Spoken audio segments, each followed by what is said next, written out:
Основным конкурентом Кыргызстана на вторых Всемирных играх кочевников является Казахстан. Об этом сегодня сообщил глава дирекции по национальным видам спорта Алмаз Касенов. По его словам, на вторых Всемирных играх кочевников будут представлены 26 видов спорта, из них 10 новых. Ожидается участие около 40 стран. Окончательная программа Всемирных игр кочевников будет утверждена в марте на встрече 4 министров спорта стран ССТГ в Стамбуле. Там же будет дан официальный старт вторым Всемирным играм кочевников. Философия игр кочевников заключается в приобщении широкой общественности к традиционным играм кочевых народов, истории их возникновения. Алтынбек Таламбеков расскажет о сакральном смысле кочевой культуры. Всемирные игры кочевников – это спортивное мероприятие, имеет колоссальное значение для кочевых народов.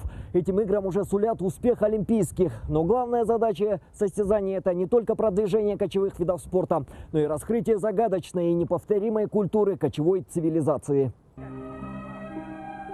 Зачем Кыргызстану популяризировать игры давно минувших эпох? По мнению философов, их проведение нужно стране, но не только потому, что игры поднимут статус страны и привлекут туристов. Это всего лишь видимая часть. В них более глубинные основания, менее заметные, но более важные. Чтобы наши, скажем, игры кочевников не превратились в спортивную, хотя мощь эту спортивную она бы приобрела, но плюс к этому еще и при себе имела вот эту сакральную, то есть духовность, духовную сторону, то, что может единить и радовать людей. Итак, по словам экспертов, основой игры является мысль. Она закладывалась в эти игры веками. В них особый опыт с сакральным миром. В них отчетливо чувствуется дух кочевников. Цель спортивного события – показать этот дух остальному миру. Ведь в позапрошлом году за первыми всемирными играми кочевников в 50 странах мира наблюдало более 300 миллионов человек. По предложению стран-участников мы еще добавили и другие виды спорта. В единоборстве,